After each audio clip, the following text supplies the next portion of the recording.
Hello everyone, it's me again, Burntam DIY TV. Panibagong araw at panibagong vlog na naman ang tuturo namin sa inyo, syempre.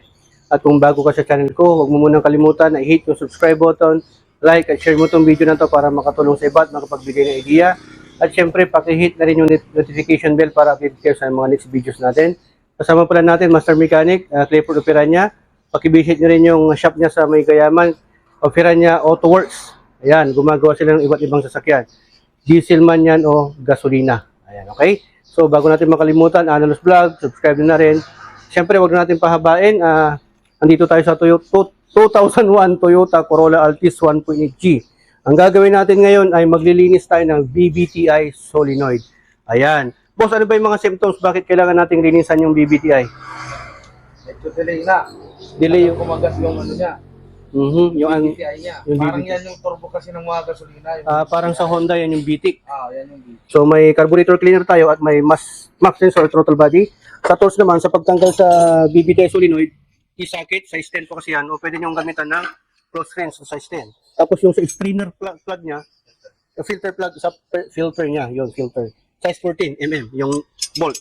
So tatanggalin natin yan. Ingat lang po tayo kasi medyo masilan yung solenoid. Okay? So, maraming salamat sa patuloy na tiwala at suporta. Isahan na natin, boss. So, tataas tong wire. Tapos nga. Tapos tatanggalin yung socket. Yan.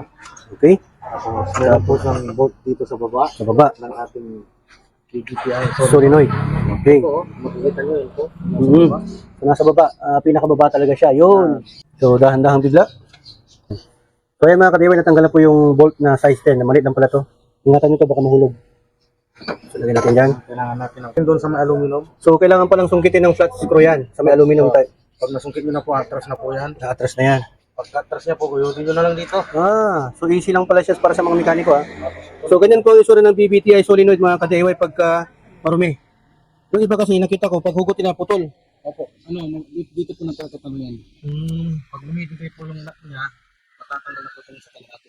Okay. May iwan po itong housing. Housing mismo, solenoid. So sige boss, palinisan na. Cleaner. Carb cleaner ang paglinis natin.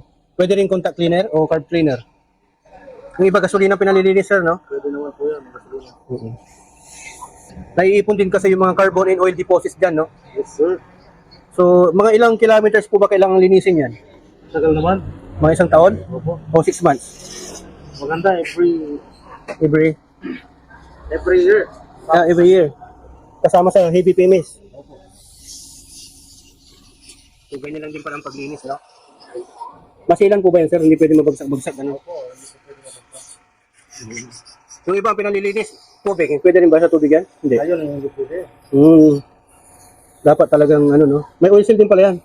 Meron po. O-ring. O-ring ang tawag, o-ring. So, ganyan. Hindi rin pala uubusin yung isang, ano, no? So, ganyan lang pala. Okay na. Nasa baba lang po yung strainer filter ng BBTI po natin. Yung size Baba lang 14. po ng butas ng Solenoid. Size 14. Yung malaki na yan, size 14, no? Gagamit ka ng range, open range na size 14 din. Close pala. Para, ano, may ulo. Para hindi mo thread, no? Yan yung alam kong medyo mahirap, eh. Mahirap. Kasi dudukutin mo yan ng parang yung clippers, no? So, ayan, tinatanggal na po ni Boss Clifford.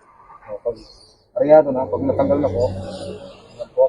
Ingat lang po kasi pag nahulog nyo, mahirap pong hanapin sa ibaba. Masyadong maliit po kasi yan mga ka-DIY. Ito po siya. Dahan-dahan nyo lang po yan. Hulog. Yun, yung strainer, drain plug. Medyo marumi na rin. Pero kalilinis ng to last year, di ba? Lilisan natin ulit. Para saan naman yung drain plug o strainer plug niya? Filter ng BBTI po. Bakit may kailangan may filter pa yung BBTI? Para hindi po bumara doon sa solenoid. Para maganda yung flow. Mga anong RPM ba pumipitik yung ano, BBTI niya? Nasa 2.5 ata. 2.5 ganyan, okay. Nagre-release na siya, no? Napakaliit pala niyan, boss. Dahan-dahan lang din. Ayan, hindi na yan pupunasan, boss. Hulog na lang eh.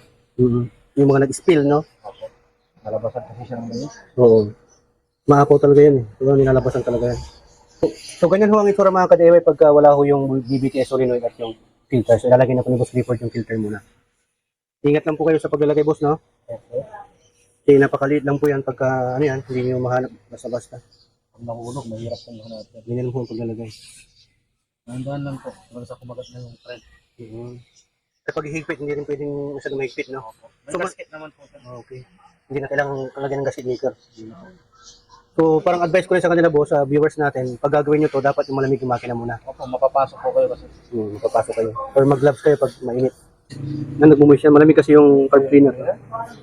Pasok lang po natin, sir. So, sa pagbabalik, sir, paano ho yan? Na-adjust ba yan? Hindi po. Tapat lang po natin yung butas. Then din po sa butas ng lalagyan ng bolt. Parang wiggle-wiggle lang. Yan lang ng konti sa pumasok. May guide din siya. Pag napasok, yan na po. May lock guide. Yan ang ingatan talaga, no? Kasi babalik na rin yung size 10 na nut. So yan, hinihigpitan na po mga kadeway yung DBTS solenoid natin. So, yung higpit nito, tama lang po. Siyempre. Para hindi malostret kasi aluminum. Aluminum kasi yung black. So ano masasabi boss? Advice sa mga ano natin? Toyota Altis owners. Sakit. Tinanggal natin. Yun. Kunting advice sir sa mga viewers. Na mga Toyota Corolla Altis owners. Mas maganda, yearly po ninyo palinisan yung filter saka yung solenoid. Sabay nyo na rin po yung camshaft sensor. Ano lang po mga sir. Shoutout mo yung shop natin saka si Raymond. Shout out kay Raymond Bagaching. Taga Mr. Dumalandan, Lingayon. Saka sa aming kaibigan na si Mr. RM Aquino. Yun. Mang Roman. Bagong ano natin doon. Akong kaibigan. Sa shop. Okay. Let's start the engine. Sa engine, wala tayong susi. So yan, tapos na po natin na nilinisan yung BBTS solenoid. Kasama natin, nag-collab tayo kay Boss Clifford na may-ari ng Clifford Works sa may Gayaman, boundary lang po ng Dagupan. Sa mga malapit sa kanya, pagawa na kayo, mura lang sa kanya. At may pamerienda pa. Maraming salamat po. Hope naman natutunan naman kayo ngayon sa vlog content natin. Tugad Ulbidagore in Burnham Shining.